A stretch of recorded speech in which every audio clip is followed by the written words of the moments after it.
పోతుంది, మళ్ళా పుట్టలు చూస్తుంది. మరి ఒక గొర్రె పిల్లలు లోపలికి వెళ్తే 10 గొర్రె పిల్లలు బయటకు వస్తున్నాయి. మరి ఎట్లా వేయాలి, ఏమి వేయాలన్నాడు? కంప ఎట్టాలి పెట్టిండు, గుడ్డ మీద పెట్టిండు. 7 గంటల కాళ్ళ పుల్ల చేయడం కడిమని ఉన్నప్పుడు 7 గుడ్ల అగ్గి కూడా పట్టాను. 7 గుడ్ల అగ్గి కొనుక్కున్నది. అగ్గి తీసుకొచ్చి గుడ్డలో పెట్టబడ్డది.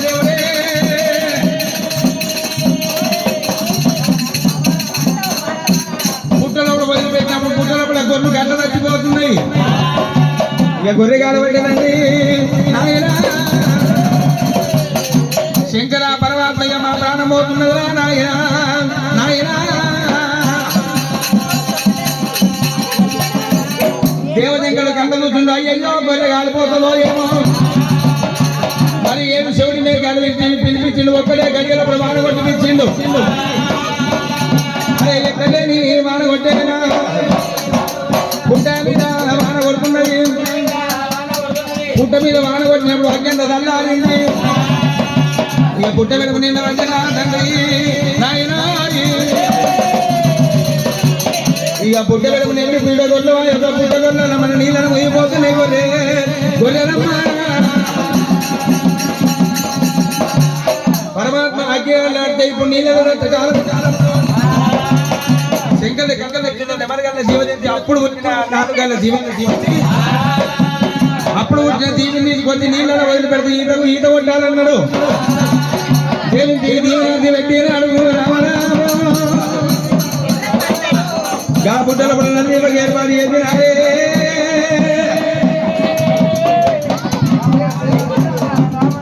అవురా గొల్లు ఈత కొట్టకు ఉన్నాయమ్మో ఉన్నాయన్నా. అప్పటికైనా గొర్రె పిల్లలు అప్పుడు పుట్టిన తీసుకొచ్చి నీళ్ళని వేసినా కానీ ఈదుకుంటూ వస్తాయట. ఆ ప్రకారంగా గొర్రె పెద్దగా అవుతున్నది. అయ్యయ్యో భగవంత, మరి ఎట్లా వేయాలన్నాడు పరమేశ్వరుడు కన్నా చూసిండు.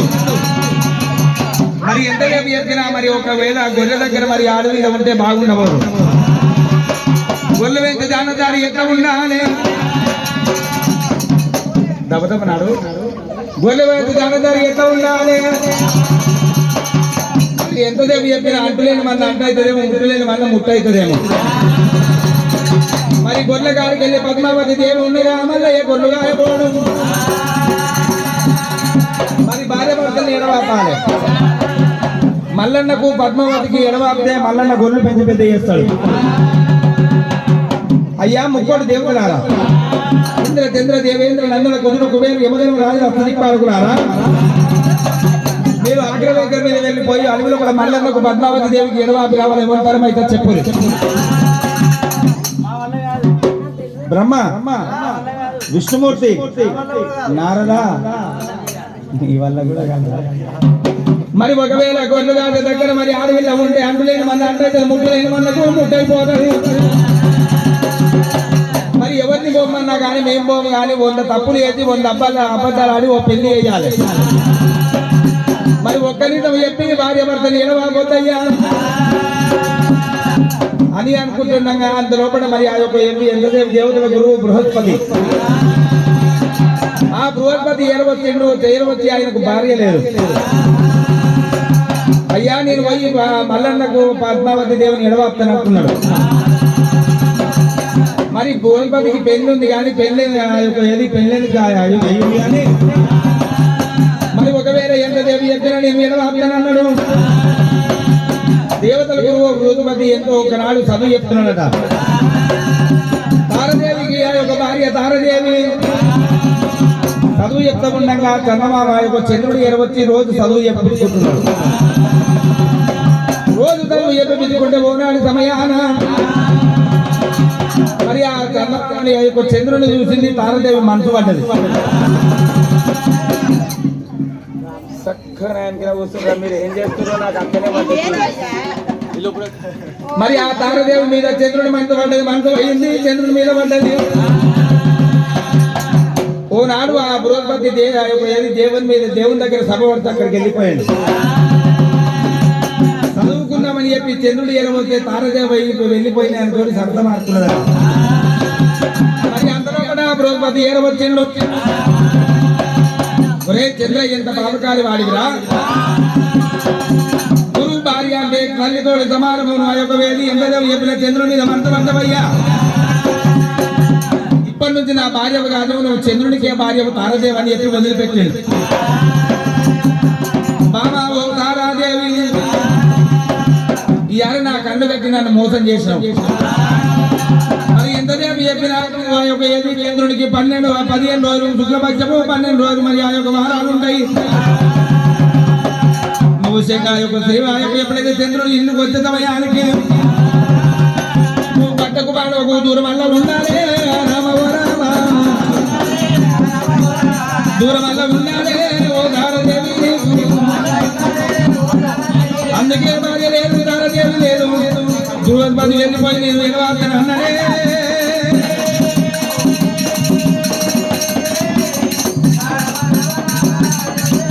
మరి ఏడవచ్చినైనా గుడుగుడు దొంగలు కానించుకున్నాడు అరవంట 7 గంటలు మోగించినప్పుడే నక్కల మీద బ్యానాన్ని తెంపుకొని ఎట్లు ఎప్పుడైతే తోకలు పెట్టుకొని కొల్లపురి పట్నం వెళ్ళిపోతున్నాయి కొల్లపురి పట్నం పోతుంటే పద్మావతి దేవి ఎడ్డలు పట్టుకున్నామని పంపించాడు మరి ఎడ్డదానల్లా మరి ఆ యొక్క పద్మావతి మరి వీళ్ళు మరి ఎట్లా వచ్చేది ఆ పెద్దలతో మాట్లాడుతున్నాడు మల్లయ్య మరి ఎండవాటి గొప్పకి ఏడవచ్చిన పద్మావతి దేవి కొల్లపురి పట్నం నందిగా కొల్లపురి పట్నం వచ్చినప్పుడు ఈ పరిగెత్తి మీద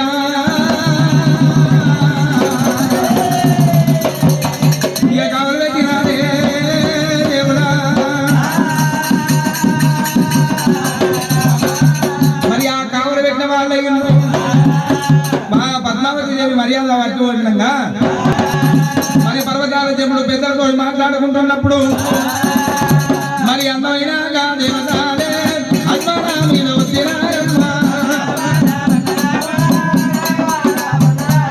దేవుని ఏడవంతుడు మల్లయ్య దగ్గరికి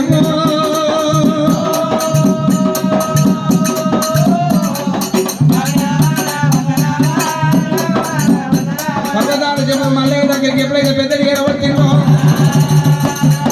మల్లన్న దగ్గర కళ్ళ చూసిన గిదగిద వరకు వచ్చి 2 కాళ్ళ కాన్నాడు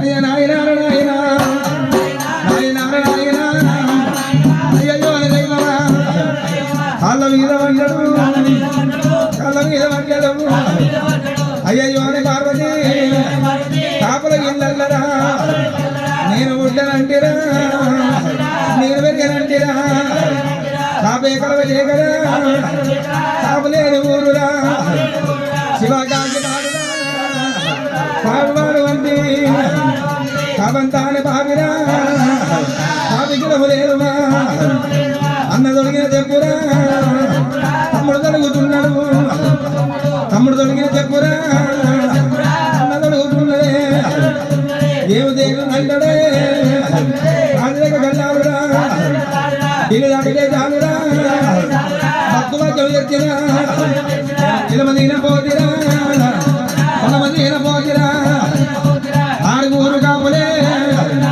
పెంచి పెద్ద చేసిన గుడ్లు ఊలిపోను పాపలం తీపోను గొంతులాడి వందలకి పట్టి బాధ పెట్టన బాము బాము అంటలో పట్టి బాధ పెట్టన అన్న నన్ను పట్టి బాధ పెట్టింది నాయన నేను పుట్టాడు విషమను పూర్మించలేనన్నా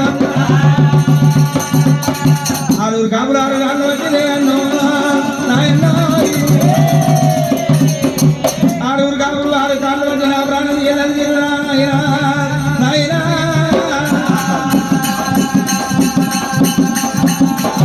నేను అడుగులో ఏడబొచ్చి తున్నుకొని బతుకుదామంటే ఈ కొద్ది పిల్లలు బయటికి వెళ్తున్నారా నాయన అని చెప్పి తండ్రి 2 కాళ్ళు పట్టుకొని మల్లన్న వదపోస్తున్నాడట మల్లయ్య బాధపడకు భంగపడబోకు కాపులకు ఏడాదికి 3 పంటలు నీకు నిత్య మండలి ఇంత కొడుక నిత్య మండలి ఇంత కొడుక మల్లయ్య మరి నిత్య పంటలు అంటే ఎట్లా వేయాలి మరి నాగల భుజం మీద పెట్టుకోవాలి 12 దూరం వెనక మరి చూడకుండా ఉగ్గాలి మల్లన్న నువ్వు ఉరుకుతుంటే మరి ఎక్కలేని శబ్దం అవుతుంటది. ఉరిమినట్టు వెనక మళ్ళీ మాత్రం చూడకు అని చెప్పి అన్నప్పుడు వాళ్ళకి మరి లొక్కు కొట్టి మరి టర్రాకి అని చెప్పి భుజం మీద ఎప్పుడైతే గొంగడు వేసుకొని రక్త మీద కమ్మిడి గొంగడు భుజం మీద వేసి మరి నాగల భుజం మీద పెట్టుకోని టర్రాకి దేవుడు అన్నాడే చిట్టి కొట్టి లొక్కు కట్టేనా చిట్టి కొట్టి దేవుడు లొక్కు కట్టేనా లేనా బ్రహ్మణ లేనా ఉదవు ఉరుగు కట్టేనా దేవుడు మల్లన్న ఉరుముకుంటే ఇక గొర్రెలు బయటకు పోతున్నాయి. అయ్యా అయ్యా ఎలా కూడా మంద బయటికి వెళ్తున్నది దేవుడు.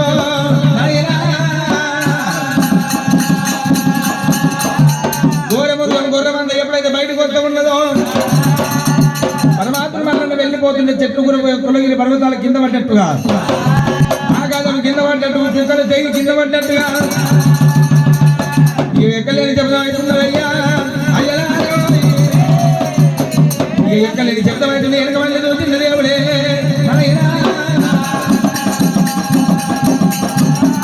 ఏమి కావచ్చు వెనక మళ్ళీ చూస్తే